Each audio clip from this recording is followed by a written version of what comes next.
Halina tayo po't panoorin ang mga aral at mga mensahe ng makabagong panahong katuruan. Mga katuruan at aral na nagmula pa sa lumang kaban ng tipan.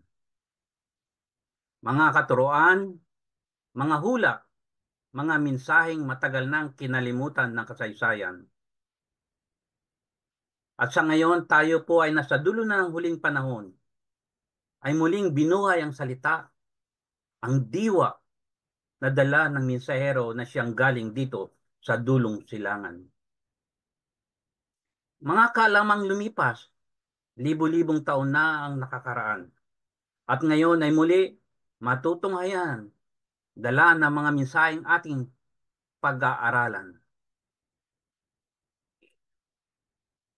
Ihanda ang ating sarili, buksan ang ating diwa, pansinin at timbangin ang mga katuroang, bigyan diin ang mga aral na matututuhan, mga aral at mga katotohanan na siyang magpapalaya sa ating nakaraan.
Masayang balita mga Ophirians, narito na ang karugtong na video ng Rizal series. Hihimayin natin ang mahahalagang laman ng Ni Ultimo Adios para lumutang ang nakapaloob na mensahe ng ating pambansang bayani.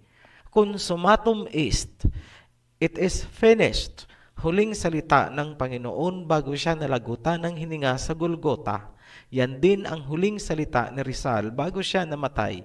Iisang kapangyarihan ang kumitil sa Misaya at kay Rizal. Ang Misaya noon ay umiyak, humingi ng tulong sa Ama na kung pwede palipasin ang kanyang kamatayan. Nasusulat, "Abba, Father," he cried out, "everything is possible for you. Please take this cup of suffering away from me, yet I want your will to be done, not mine." Mark chapter 14, verse 36. Kung ang Misaya ay umiyak at natakot, ano kaya ang pakiramdam ni Rizal? Bakit sa luneta ang kanyang naging huling hantungan? Ano ang nilalaman ng kanyang huling paalam?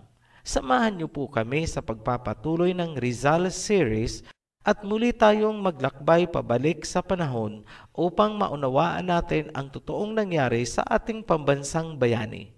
Puntahan natin si Rizal noong gabi bago siya pinatay. Pumasok tayo sa selda. Madilim ang paligid. Tanging ilaw mula sa isang lampara ang pinanggagalingan ng mapanglaw na liwanag. Makikita natin si Rizal nag-iisa. May kunti siyang papel at pluma. Sinusulat niya ang kanyang huling paalam. Alam niya, oras na lang ang kanyang binibilang. Pagsikat ng araw, maya-maya lang, yun na ang huling sikat ng araw na kanyang masisilayan. Ano kaya ang pakiramdam niya sa mga panahong yon? Nakikinikinita natin. Tumutulo ang luha habang sinusulat ang pamamaalam. Tao lang ang ating bayani. May emosyon, nakakaramdam ng lungkot, at higit sa lahat, natatakot bago ang execution. Ang nooy matanda ng nanay ni Rizal ay dumalaw pa sa kanyang piitan. Nais niya sanang mayakap man lang ang kanyang anak sa huling pagkakataon. Ngunit yun ay hindi pinagbigyan ng gwardya. Sobrang kalungkutan ang pinagdaanan ni Rizal habang humihingi siya ng tawad sa kanyang ina. Kung natatandaan pa, bata pa lang si Rizal noon, ayaw na ayaw sana ni Doña Teodora na dumunong ang kanyang anak dahil mapapatay daw ito ng mga Kastila. At ngayon nga, nagkakatotoo ang kanyang kinatatakutan. Matutunghayan nyo sa pagpapatuloy ng video na ito ang kakaibang analysis ng Mi Ultimo Adios na hindi nyo matatagpuan sa kahit anong history books, local man o foreign. Huwag po kayong magtataka bakit naiiba ang interpretasyon ng Ophirian heritage. Dumaan kasi tayo sa pagkatao, mga karanasan, pananaw at higit sa lahat ay ang mga ipinaglalaban ni Rizal. Yan ang tanging paraan para maunawaan ng tama ang kanyang mga obra gaya ng Noli Me Tangere, El Filibusterismo at higit sa lahat itong Mi Ultimo Adios. Binuksan natin ang nakaraan mula sa anggulong ito. Makikita natin na si Rizal ay parang isang biktima ng krimen kung saan puwersahang pinasok ang kanilang bahay, ngunit nakilala niya ang punong salarin, nadiskubre niya ang motibo at nagawa niya itong isulat bago pa man siya binawian ng buhay. Yan ang Mi Ultimo Adios. Ang kanyang isinulat ay hindi isang work of art at hindi sapat ang pag-aalay ng mga bulaklak sa kanyang puntod o estatwa bilang paggunita. Isinulat ni Rizal bilang annotation sa Sucesos de las Islas Filipinas kung ano talaga ang gusto niya. Kanyang sinabi, kung magtatagumpay ang librong Sucesos, nagisingin ang inyong diwa na maalala at maituwid ang mga mali at paninira, sa gayon, hindi na sayang ang aking pinagpaguran. Ito ang ating magiging basihan kahit gaano kaliit para maintindihan ang darating na panahon. Pansining mabuti ang nais ni Rizal. Una, kailangan daw magising ang mga Pilipino sa katotohanan ng mga pangyayari. Pangalawa, kailangan daw ituwid ang mga kasinungalingan ng nakaraan na ngayon ay naging bahagi na ng kasaysayan na itinuturo sa mga kabataan. Yun lang daw ang tanging paraan para maunawaan natin ang mga darating na panahon. Para sa Ophirian heritage, itong Mi Ultimo Adios ay isang huling habilin sa anyong pamamaalam. Yan ang ating napagtanto dahil sa kahulugan ng mga nilalaman. Bago tayo magpatuloy, muli naming pinaaalala na ang obra ni Rizal ay kinatawan ng kanyang mga karanasan at nasaksihang mga pangyayari. Magpatuloy na tayo sa pag-analisa ng Mi Ultimo Adios or Last Farewell. Simulan natin sa pagtutuwid ng translation mula sa salitang Kastila papunta sa English at Tagalog para lumutang ang tamang mensahe. Matatagpuan sa pinaka-climax ng Last Farewell ang paunang palatandaan kung bakit siya pinatay, sino ang pumatay, at ano ang sitwasyon ng kanyang mga naiwan. Ang pinakamahalagang content ng Last Farewell na kailangang titigang mabuti ay ang stanza number 13. Pakinggan niyo pong mabuti. Mi patria idolatrada, dolor de mis dolores, querida Filipinas, oye el postrer adiós. Aje te dijo todo, mis padres, mis amores, voy donde no hay esclavos, verdugos ni opresores, donde la fe no mata, donde el que reina es Diyos. Sa English, ganito ang translation. My idolized homeland, pain of my pains, dear Philippines, hear the last goodbye.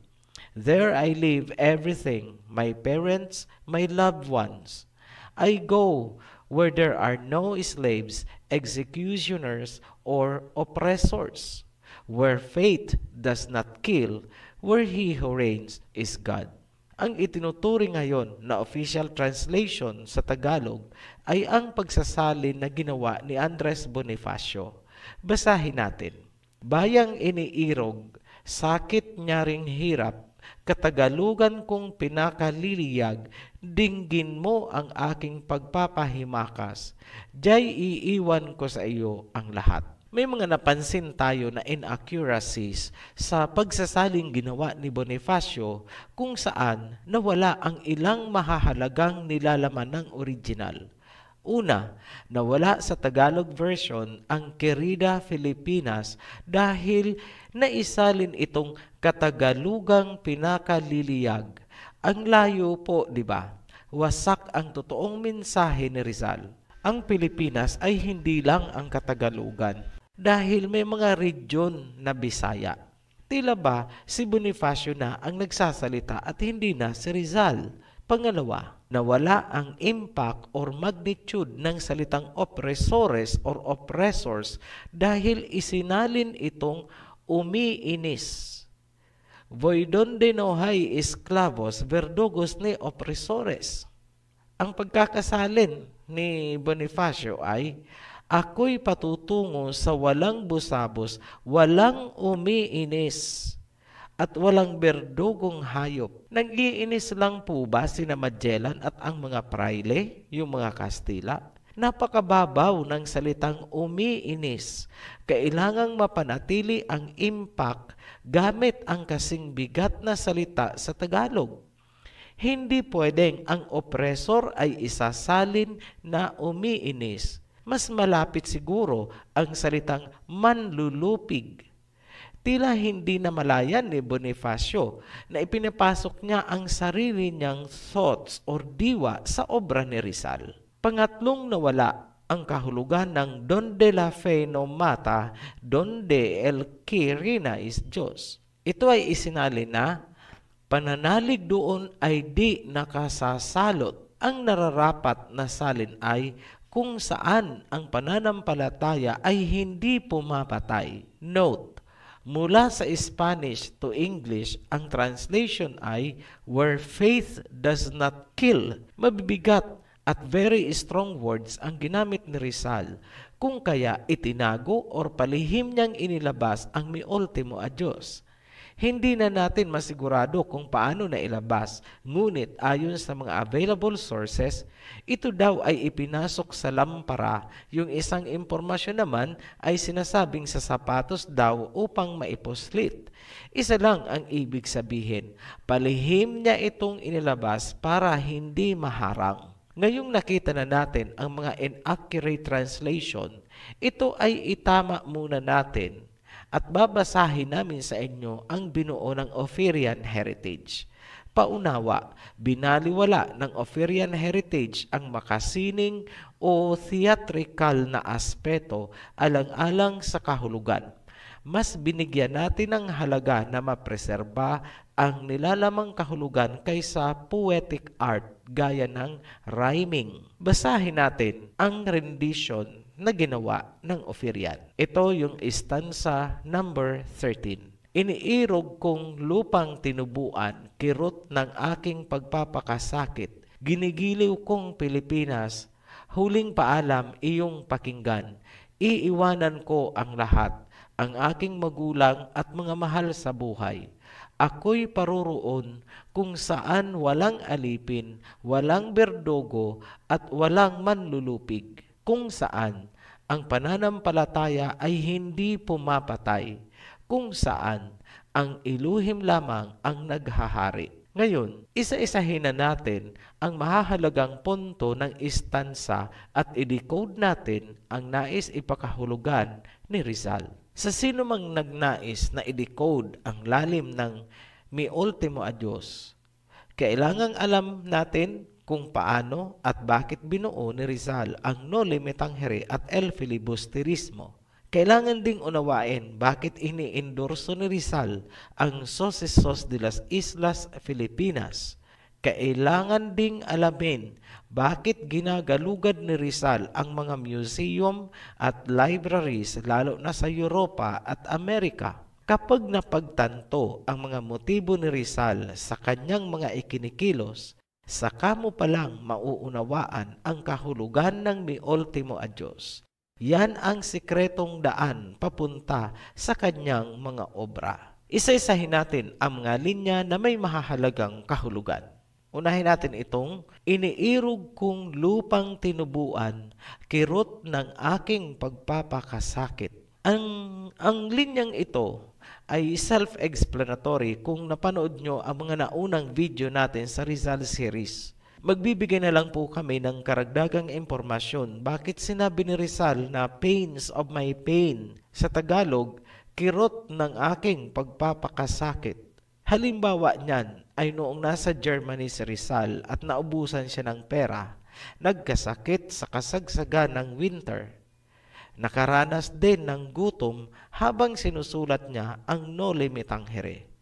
Lahat ng hirap na pinagdaanan niya at ang napipintong kamatayan ang tinutukoy niya sa dolor de mis dolores, pains of my pain, kirot o hapdi ng aking pagpapakasakit. Titigan natin ang sumusunod na linya, voy donde no hay esclavos verdugos ni opresores.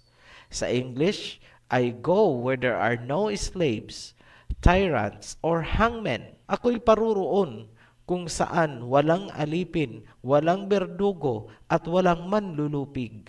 Kung naaalala pa ang naunang video, nailahad natin na ang nagbigay inspirasyon kay Rizal upang isulat ang Noli Me Tangere ay ang librong Uncle Tom's Cabin. Ang librong yan ay tungkol sa slavery ng mga blacks na nangyari sa Amerika dahil sa transatlantic slave trade. Napag-ugnay niya na ang mga pangyayari doon at ang nangyayari sa Pilipinas ay dahil sa gawain ng mga Europeans, kasama dyan ang Spain na nasa Pilipinas din. Pinatutungkulan ni Rizal ang mga Europeans na verdugos at oppressor, manlulupig. Ngayon, bakit may sinasabi si Rizal na hangman or berdugo?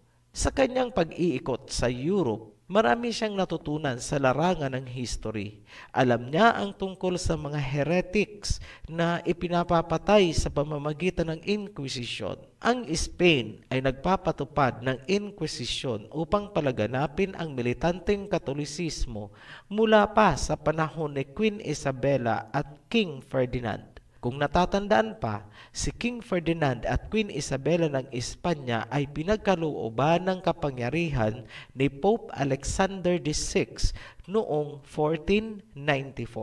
Kaakibat ng kapangyarihang ibinigay ay ang pagpapalaganap ng Katolisismo. Kapag ikaw ay kumontra sa doktrina, ikaw ay tatawaging heretic. Ipapataw sa iyo ang pinakamasakit na kamatayan sa pamamagitan ng pagtorture o pagpapahirap sa ngalan ng pananampalatayang Katolisismo. Yan ang tinutukoy ni Rizal sa linyang voy donde no hay esclavos verdugos ni opresores at donde la fe no mata, donde el que reina is Diyos.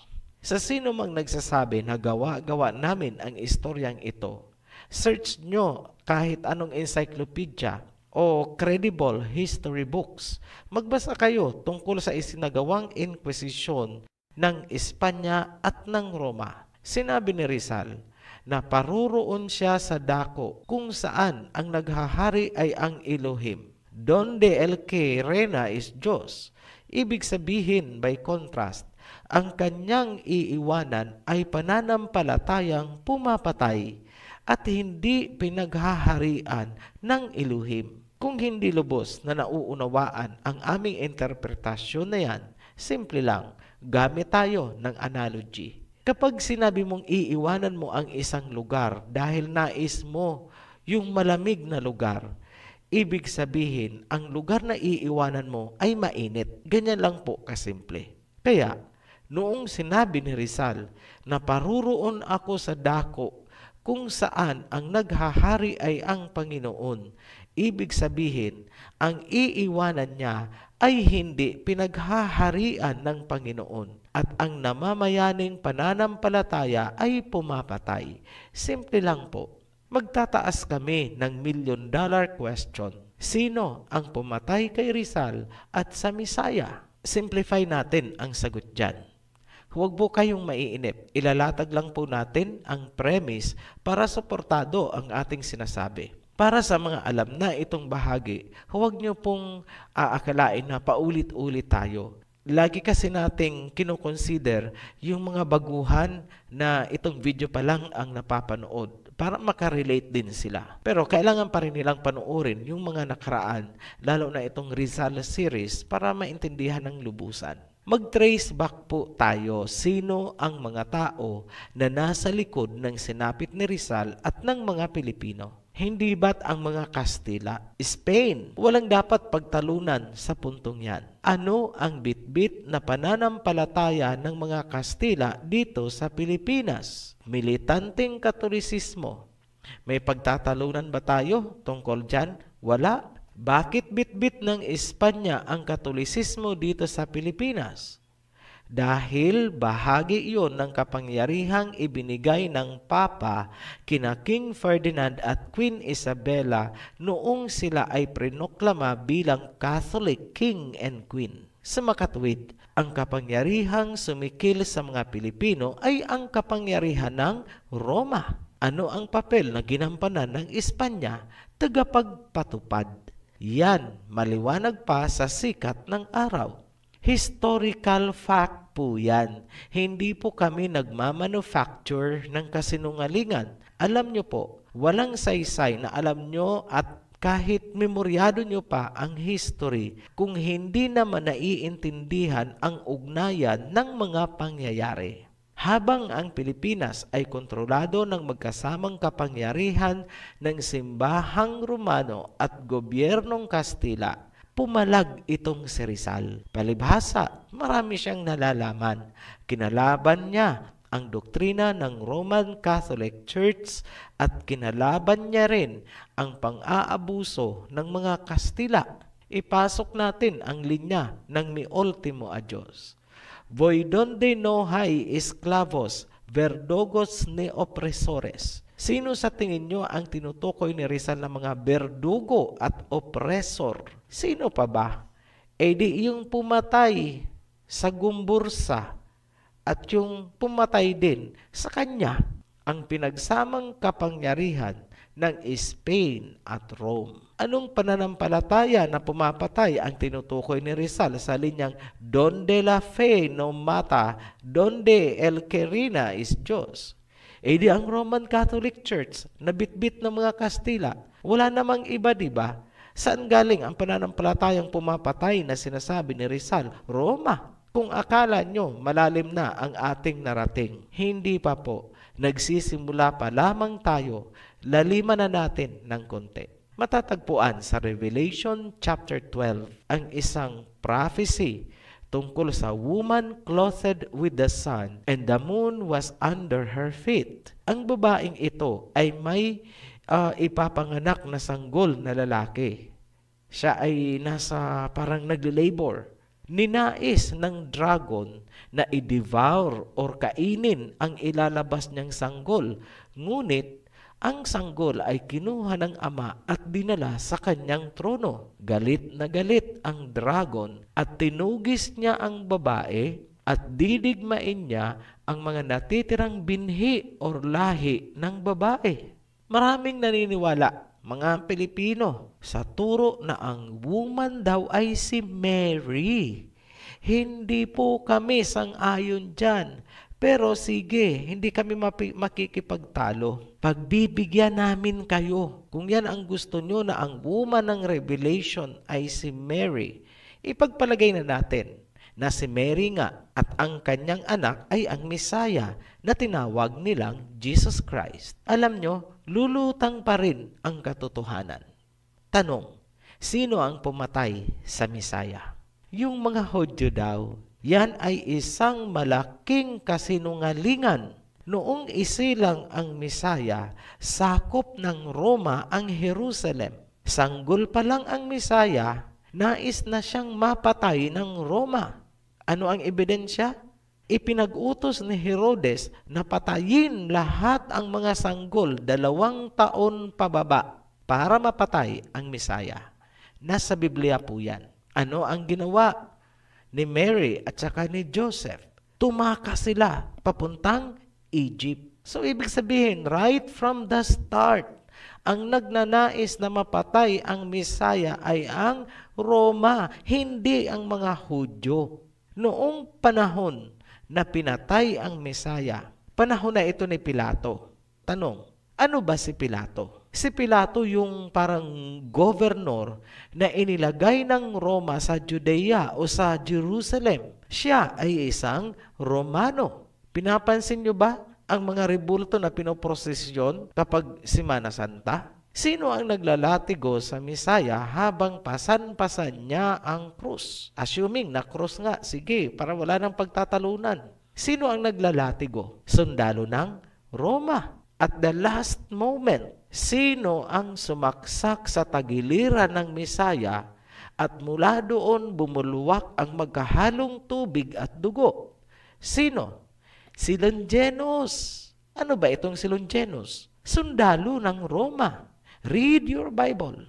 Marahil, hindi niyo ito alam na si Longinus ay ginawang santo ng Roma. Ang tawag sa kanya ay Saint Longinus at mayroon siyang malaking rebulto sa loob ng St. Peter's Basilica sa Vatican.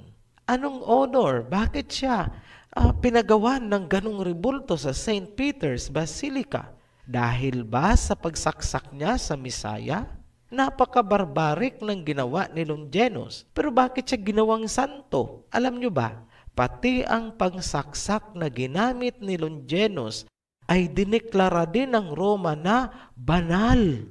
Holy Lands of Longinus. Aba, kung baril pala ang ginamit ni Longinus, tatawagin nilang Holy Gun of Longinus. Hindi po tayo nangungutya. Nilalagay lang po natin sa tamang context para maliwanagan kayong mga nabubulagan.